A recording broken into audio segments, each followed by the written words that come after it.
Thank you, Mr. Speaker. Great amendment. Vote yes. Mr. Speaker, school superintendents, like school board members, are servants. They are not leaders. Mr. Speaker, it is important that we remember that people who operate in positions of public authority should consider what they do a service to the people that they represent or whose children they watch over while the children are being educated. Mr. Speaker, when these employees begin to think of themselves as leaders, tempting as that may be because they're making so much money, I believe they render themselves less effective, not more, as leaders. This is one of life's ironies, Mr. Speaker, but it is relevant to this point. And it's relevant in private business, and it's relevant in public service, it's relevant in education, it's relevant in the military. When you start getting a swelled head about what a leader you are, you actually render yourself a less effective leader. The most effective leaders are the ones who constantly remind themselves, I am here to serve. And in the case of school superintendents, it's the children, it's the kids that they are serving.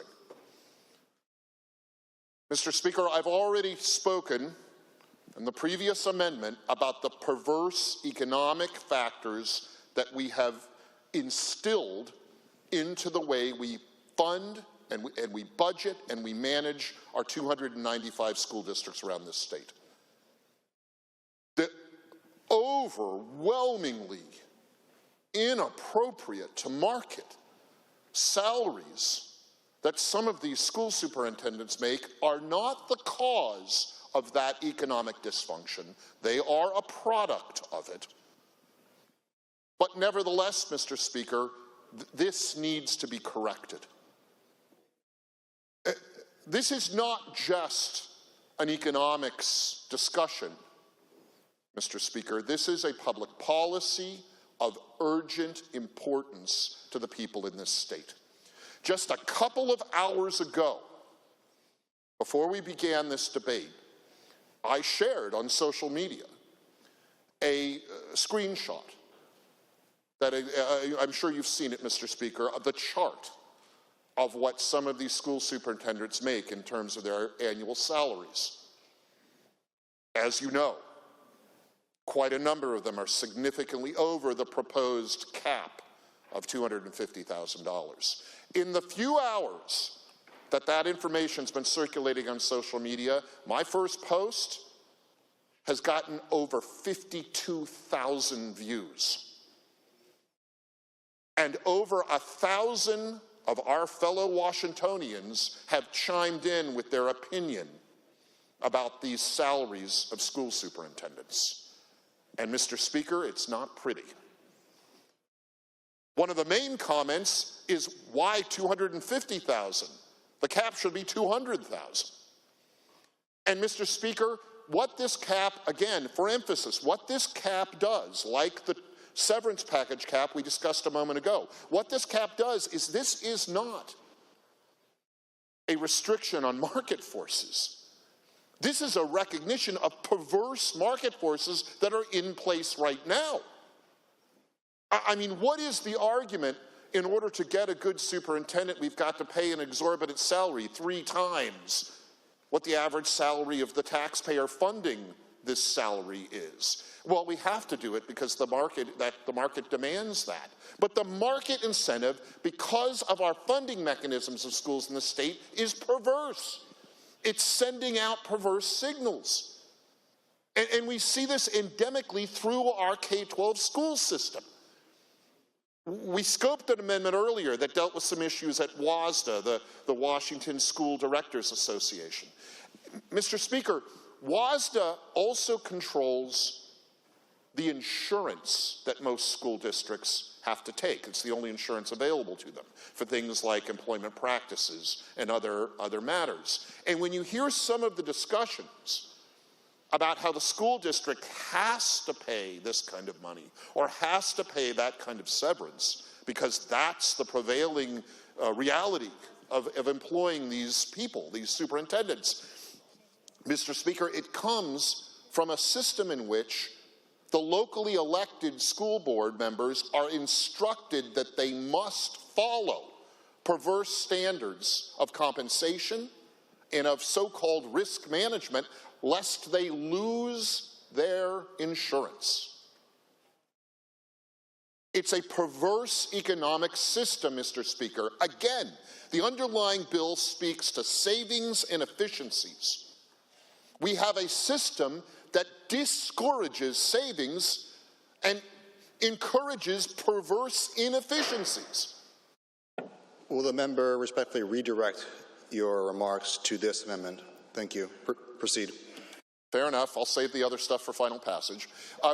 This amendment puts a cap on the salaries. Granted, normally something that free market people don't like. But I repeat for emphasis, Mr. Speaker, it's already a perverse system. So this cap actually adds some economic sanity, some economic rationality to the irrational economics currently in place of running a K-12 school district. I sympathize with the locally elected school board members who have to make these decisions about compensating their superintendents and how much to pay. And we're not trying to usurp local control, but we're trying to give the locally elected school board members a more rational hand to play in trying to manage their districts. And I think this would help them, and the couple I've talked to would welcome this kind of thing, to make some rationality in the economics of their irrational system. Again, Mr. Speaker, at the end of the day, the superintendent doesn't serve the board, doesn't serve the parents, doesn't serve the teachers, doesn't serve us here in the legislature. The superintendent serves the students. And I think this cap will help emphasize that that servant serves the kids. Please vote yes. Are there further remarks? Amendment number 1319, clerk will read. On page 5, after line 17, internal references accordingly. The amendment from the 19th, Representative Walsh. Thank you, Mr. Speaker. I'd like to move Amendment 1319 for adoption. It has been moved and seconded that amendment number 1319 be adopted. Remarks? Thank you, Mr. Speaker. In the interest of savings and efficiency, what this does, this amendment, is it directs the underlying policy to reform slightly how education service districts work. Education service districts, of course, are that middle step in the education bureaucracy between the Office of the Superintendent of Public Instruction and the 295 school districts. The education service districts provide some sometimes thought of as outsourced services to the school districts in each of their geographic areas. Education service districts, Mr. Speaker, do originally a good job. They were designed to do originally a good job of kind of providing districts, especially the smaller districts, professional services and other supports that a small school district sometimes can't afford. Human resources related services, sometimes some kind of legal advice. In more recent years, Mr. Speaker, the education service districts have taken on a lot more. They do a lot more. They do a lot of consulting. They do a lot of advising. They recommend curricula. They do other things.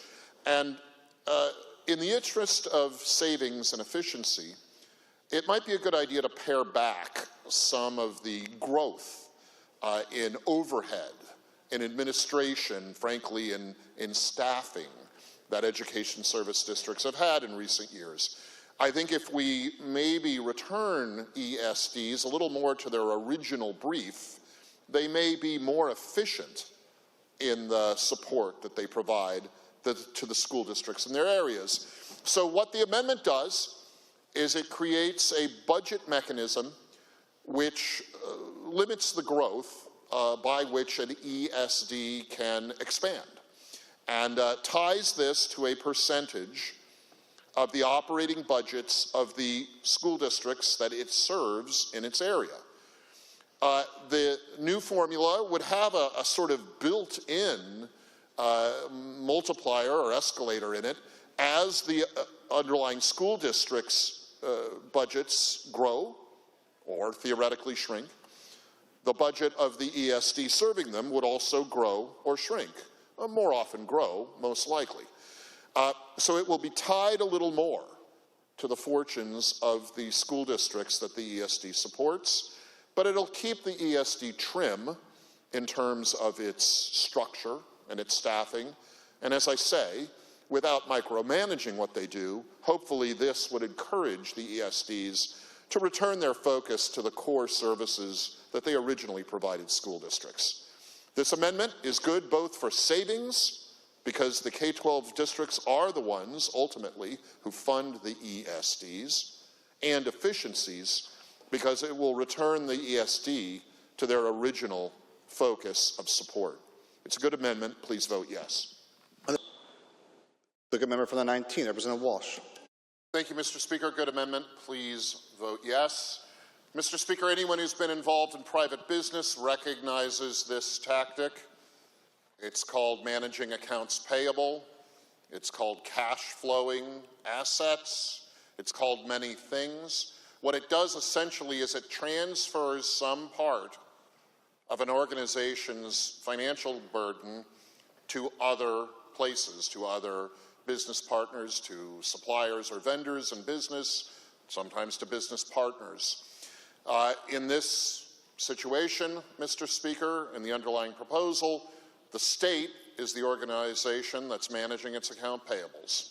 And now accounts payable management is something that businesses do from time to time when they're in a crunch, and I suppose you could say that our organization is in a crunch. But let's not beat around the bush, Mr. Speaker. It is transferring a financial obligation onto others. I don't believe it is in the public interest to do this so that the state as an organization can transfer a financial burden onto the school districts. Let's not do it, Mr. Speaker. It doesn't make sense, and it certainly doesn't adhere to the spirit of our paramount duty to provide a high-quality basic education to every child in the state. Vote yes on the amendment. Let's not manage our accounts payable on the backs of students in K-12 schools. Other floor remark from the 19th, Representative Walsh. Thank you, Mr. Speaker. Bad bill, vote no. Mr. Speaker, I could go on about the direct impacts of what this proposal would do. Some school districts in my legislative district will be affected by the ALE adjustment, reneging, whatever you want to call it. But I don't want to talk about that, Mr. Speaker. The real reason to vote no is because this proposal enables and perpetuates a dysfunctional system of funding our K-12 schools. It does not add savings. It does not add efficiency. The only real savings that is added here is to the state. It's not to the schools. Mr. Speaker, we have to cut to the chase with the problems that we face in our K-12 school funding in this state. And this really, I mean, it's going to hurt smaller schools, but this is just moving the bricks around on a pallet. This is not fixing the problem. The problem, Mr. Speaker, is our prototypical school budget model is dysfunctional. It creates perverse incentives in our funding and in our law. And little adjustments like this, if you can call a multi-million-dollar adjustment little adjustments like this don't fix the problem. We'll be back here again soon with another variant on this. You know, delay the accounts payable another cycle, kick the can down the road, a little trim here, a little push there. It doesn't fix the problem. The problem is the prototypical school budget model. The problem is deep in the DNA of how we fund our K-12 schools. This is a long session, Mr. Speaker. This is the time in our legislative cycle when we should be addressing big problems. This proposal is just punting the football, and we're not even on 4th down yet. Please vote no.